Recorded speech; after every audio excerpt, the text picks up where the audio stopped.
Hi, everyone. As you're working on the first Power BI lab, you may notice some differences between the video that accompanies the lab lesson and what you actually encounter when you are working in Power BI.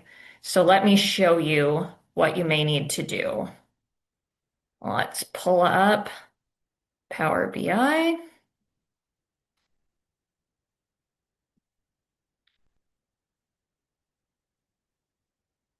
All right. So you're in Power BI.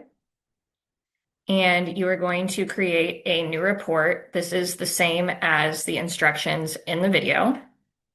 And you are going to add the data from Excel, still the same. You're going to click over to Upload File and browse to find where you've put the Lab 6.2 data.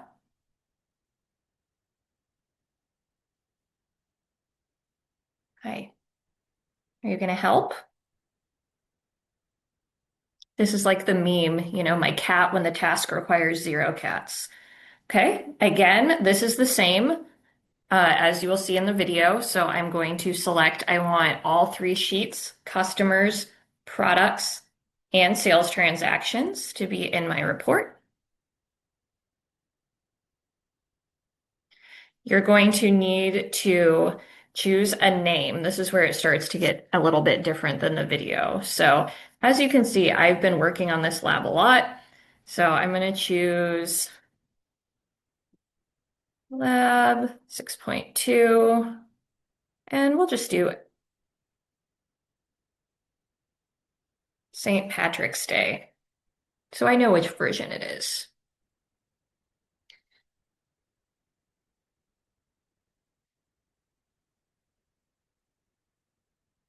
And it'll take a minute, so you can pause to pet your cat.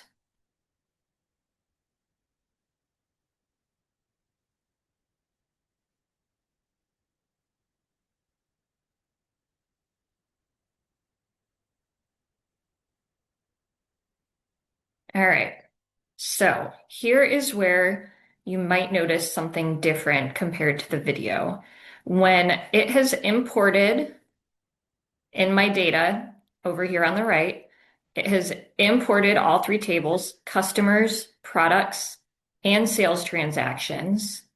But the problem is, you notice it didn't remember the column names. My column names are column 1 through 6, so that's going to make it really hard to work with the data, not knowing what each of those data types actually are. So in order to fix that, we're going to open the semantic model, which is roughly the same in the video as opening your data model.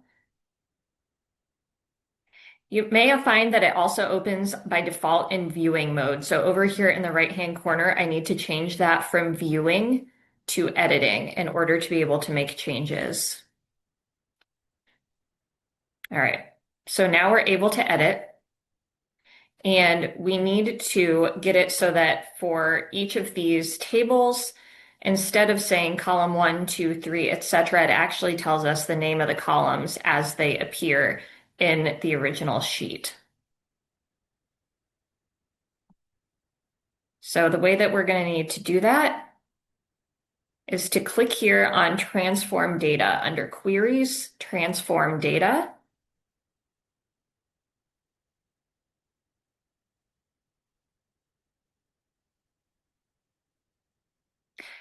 And so then it's going to pull up the tab, the table, and you can see this is what's gone wrong. So it hasn't recognized that first line as the column headers. So it's added this additional line that has column 1, 2, 3, etc. So all we need to do is up here, there is an option to use the first row as headers. It's kind of got like a blue row of cells over 2 white rows of cells. So I'm going to click on that. And now I can see it has gotten rid of that column 1, 2, 3. So I'm just going to make sure that I do the same thing for each of the 3 sheets or queries as they're called here. So I'm using the first row as headers there and using the first row as headers here. So now in all three of my sheets or queries, I don't have that column 1, 2, 3. I have the actual column header. All right, so I'm going to go ahead and click save to make sure I don't lose that.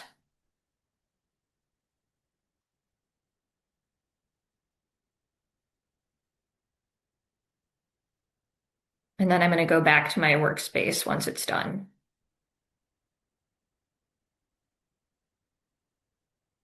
Okay, so now I need to reopen that bad boy.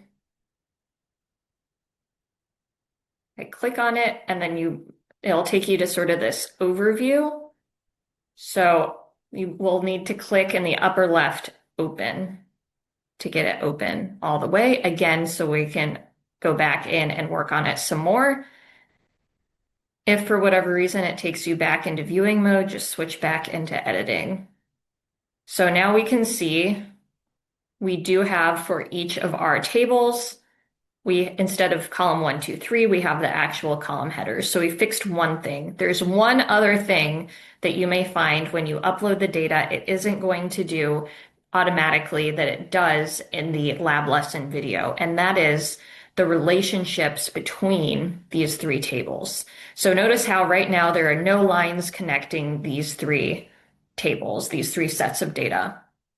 So we need it to tell Power BI what those relationships are, that there is a relationship there. Similar to in Excel, when we create the data model to be able to pull fields into our pivot tables from multiple sheets, we need to set up that relationship here.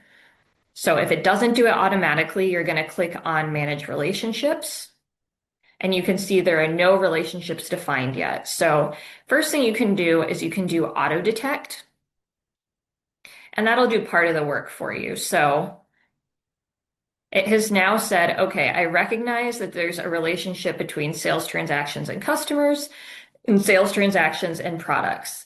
That's great. The only problem is by default, it's only recognizing that it's one directional or single direction. And we want it to be both, just to make sure that all the analysis that we want to do is going to work. So in order to make sure that both of these relationships are in both directions, I'm going to click on the dots here, edit, and under cross filter direction, I'm going to change it from single to both and save it. And then I will repeat that for the other relationship and save it. And now you should see that one of the tables might be in a different position than the lab lesson video, but we've got all of the column headers are correct and we have the relationship set up correctly.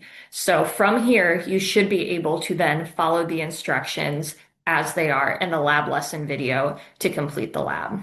If you have any problems, you get stuck, please feel free to reach out to me and I will be happy to help you. Have a great day.